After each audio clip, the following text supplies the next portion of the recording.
প্রিয় দর্শক, আসসালামু আলাইকুম। সবাই কেমন আছো? আলহামদুলিল্লাহ, তোমাদের দোয়া আমি ভালো আছি। আজকে তোমাদের মাঝে নতুন একটা ব্লগ ভিডিও নিয়ে চলে এসেছি। আজকে যে ভিডিওটা তোমাদের মাঝে নিয়ে হাজির হয়েছি সেটা হচ্ছে জুস। তো আজকে যে আমি জুসটা তোমাদের মাঝে নিয়ে চলে এসেছি সেটা হচ্ছে তরমুজের জুস। ক্লান্তি দূর করার জন্য, কলিজা ঠান্ডা রাখার জন্য আজকে এই জুসটি তোমাদের মাঝে নিয়ে এসেছি। তাহলে চলো কথা না বাড়িয়ে চলে যাই আমরা জুস বানানোর জন্য। এখানে আমি পরিমাণ মতন তরমুজ নিয়েছি, এটাকে আমি কেটে নিচ্ছি, লাল অংশটুকু নিয়ে নিব। তোমরা তোমাদের সুবিধার মতন কেটে নিবে, আমি আমার সুবিধার মতন কেটে নিচ্ছি।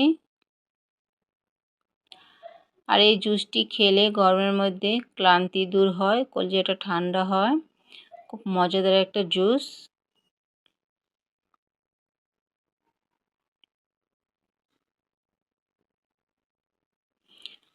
তোমরা কতটুক পরিমাণ জুস বানাবে সে অনুযায়ী তোমরা তরমুজ নিয়ে নিবে। আমি যে এখানে তরমুজ নিয়েছি, এখানে আমি 2 গ্লাস পরিমাণ তরমুজ নিয়েছি। আমার তরমুজ কাটা হয়ে গেছে। ইচ্ছে করলে তোমরা এখানে বিচিগুলো ফেলে দিতে পারো। বিচিগুলো ফেলে দিলে আর ব্লেন্ডার করার পর তোমাদের ছেঁকে নিতে হবে না। আর যদি বিচি সহকারে ব্লেন্ডার করো তাহলে ছেঁকে নিতে হবে। বিচিগুলো পুরোপুরি ব্লেন্ডার হবে না, দানা দানা থেকে যাবে, খেতে ভালো লাগবে না। জুস বানানোর জন্য এখন আমাকে ব্লেন্ডার করতে হবে। তো ব্লেন্ডারের মগের মধ্যে আমি দিয়ে দিলাম তরমুজ যে কেটে রেখেছি সে তরমুজগুলি। এখন আমি প্রথমে তরমুজ ব্লেন্ডার করব, তার সাথে চিনি অ্যাড করব।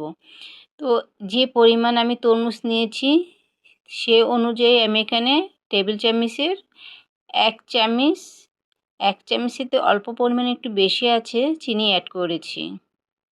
এখন আমি ব্লেন্ডার করেছি, ব্লেন্ডার করা হয়ে গেছে। এখন আমি এখানে দুধ অ্যাড করব। আর এই দুধ ছিল 250 গ্রাম। আর দুধ আমি প্রথমে জাল করে নিয়েছি। এই দেখো আমি আবারও ব্লেন্ডার করেছি দুধ দেওয়ার পরে।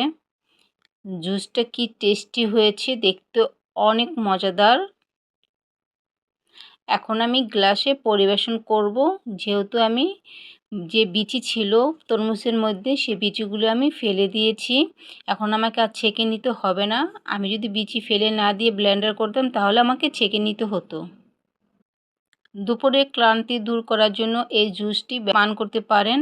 আর জুসের সাথে যদি এরকম একটা বার্গার হয় তাহলে তো আরও মজাদার।